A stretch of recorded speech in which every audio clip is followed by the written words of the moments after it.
teman-teman yang baru lihat video ini, jangan lupa untuk like, komen, dan subscribe channel kami agar bisa berkembang.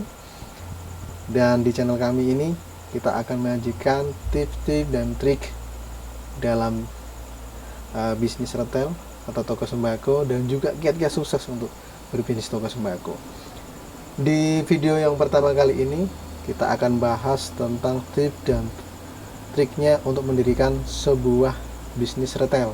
9 tips untuk memulai bisnis retail. Yang pertama adalah siapkan tempat yang strategis. Tempat yang strategis bagaimana? Tempat strategis itu adalah tempat yang di kawasan pemukiman yang padat penduduk, ya. Jadi jangan sampai kita buka toko sembako yang gede di tengah sawah, gitu kan. Tengah sawah, walaupun dekat jalan raya yang sepi, tidak ada penduduknya di situ. Yang kedua adalah dekat dengan perkantoran atau dekat dengan pabrik dan sebagainya. Yang di situ ada lalu lalang, ya, begitu banyak orang yang lalu lalang, dan ini bisa menjadi potensi penghasilan kita. Yang kedua adalah lakukan riset pasar. Nah, di dalam riset pasar ini kita akan tahu kebutuhan yang kira-kira yang sering dibutuhkan oleh masyarakat di sekitar kita atau sebagai calon pembeli di toko kita. Yang ketiga, nih, siapkan modal. Tipe modal itu ada 3 tipe nih. Yang pertama adalah dari tabungan. Bagi teman-teman yang mau memulai bisnis retail ini dan memiliki tabungan, ini bisa digunakan. Yang kedua, bisa dari penjualan aset pribadi. Yang ketiga adalah dari pinjam bank. Untuk pinjam bank ini kita tidak menyarankan, ya, saya pribadi tidak menyarankan bagi teman-teman yang baru memulai bisnis retail untuk pinjam ke bank, karena gini teman-teman, kita kan belum tahu tuh penghasilan atau pendapatan kita tiap bulan, gitu kan. Sedangkan untuk angsuran itu kan selalu berjalan, gitu kan. Nah, kalau memang terpaksa untuk pinjam bank, silahkan untuk cari yang bunganya yang cukup rendah, semisal seperti kayak bunga KUR, ya, kredit usaha rakyat, yang cukup lumayan ringan, karena hanya 6% per tahun, kan, gitu. Yang keempat adalah cari supplier, teman-teman. Jadi cari supplier yang harganya murah di sekitar teman-teman. Yang kelima, ini silahkan buat pembukuan sederhana, teman-teman.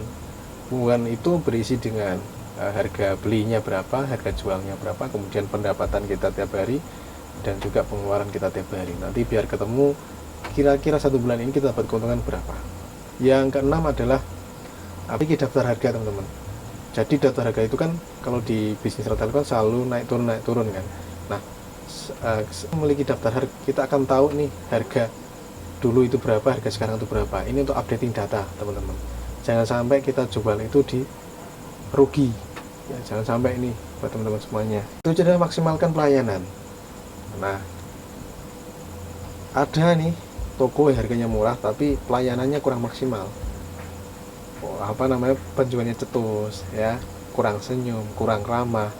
Nah, ini juga mungkin pembeli juga males untuk datang ke toko teman-teman semua.